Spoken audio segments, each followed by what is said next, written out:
Nyarlathotep by H.P. Lovecraft. Nyarlathotep, the crawling chaos. I am the last. I will tell the audient void. I do not recall distinctly when it began, but it was months ago. The general tension was horrible.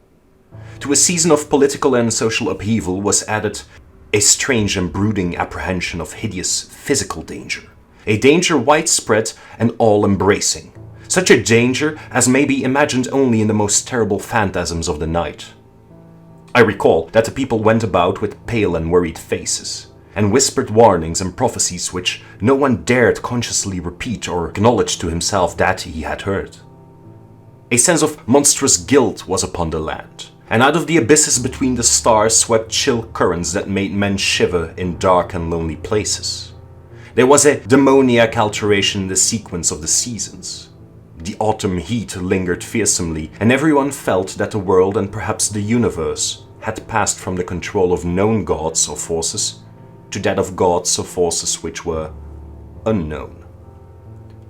And it was then that Nyarlathotep came out of Egypt.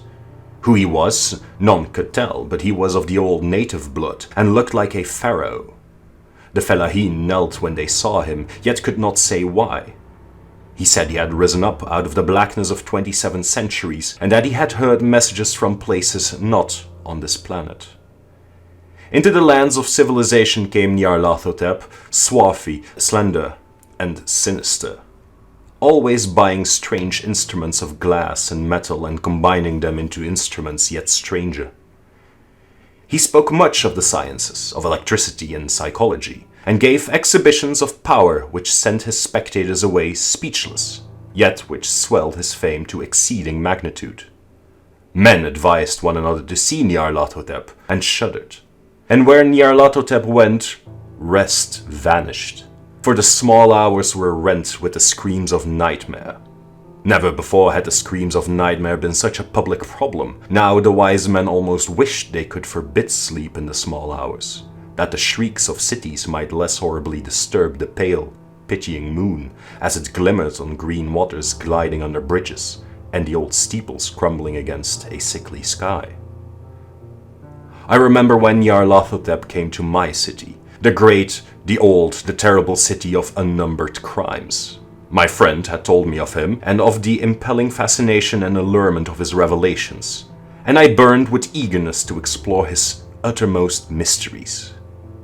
My friend said they were horrible and impressive beyond my most fevered imaginings, that what was thrown on a screen in the darkened room prophesied things none but Nyarlathotep dared prophesy, and that in the sputter of his sparks there was taken from men that which had never been taken before, yet which shoot only in the eyes. And I heard it hinted abroad that those who knew Nyarlathotep looked on sights which others saw not.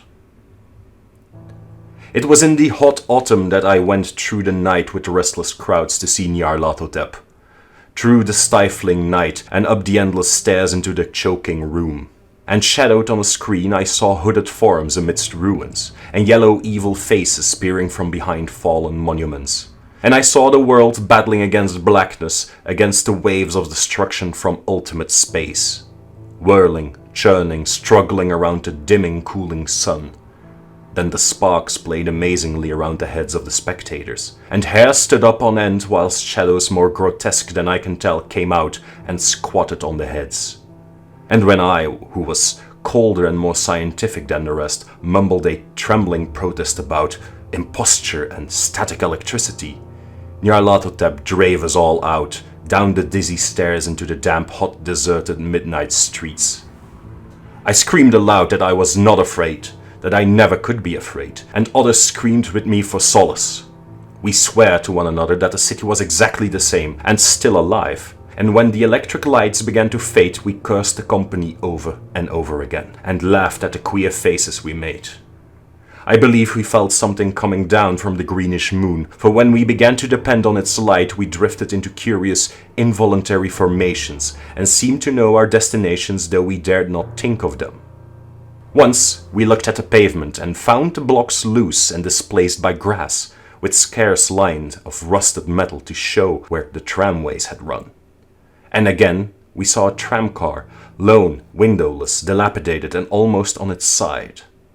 When we gazed around the horizon, we could not find a third tower by the river, and noticed that the silhouette of the second tower was ragged at the top. Then we split up in narrow columns, each of which seemed drawn in a different direction. One disappeared in a narrow alley to the left, leaving only the echo of a shocking moan. Another filed down a weed-choked subway entrance, howling with a laughter that was mad. My own column was sucked towards the open country, and presently felt a chill which was not of the hot autumn. For as we stalked out on the dark moor, we beheld around us the hellish mooned glitter of evil snows. Trackless, inexplicable snows swept asunder in one direction only, where lay a gulf all the blacker for its glittering walls. The column seemed very thin indeed as it plodded dreamily into the gulf. I lingered behind, for the black rift in the green-litten snow was frightful, and I thought I had heard the reverberations of a disquieting wail as my companions vanished, but my power to linger was slight. As if beckoned by those who had gone before, I half floated between the titanic snowdrifts, quivering and afraid into the sightless vortex of the unimaginable. Screamingly sentient, dumbly delirious, only the gods that were can tell. A sickened, sensitive shadow writhing in the hands that are not hands, and whirled blindly past ghastly midnights of rotting creation, corpses of dead worlds with sores that were cities, charnel winds that brush the pallid stars and make them flicker low. Beyond the worlds, vague ghosts of monstrous things, half-seen columns of unsanctified temples that rest on nameless rocks beneath space and reach up to dizzy vacua above the spheres of light and darkness. And through this revolting graveyard of the universe, the muffled, maddening beating of drums and thin, monotonous whine of blasphemous flutes from inconceivable, unlightened chambers beyond time. The detestable pounding and piping whereunto dance slowly, awkwardly and absurdly the gigantic, tenebrous ultimate gods. The blind, voiceless, mindless gargoyles, whose soul is Nyarlathotep.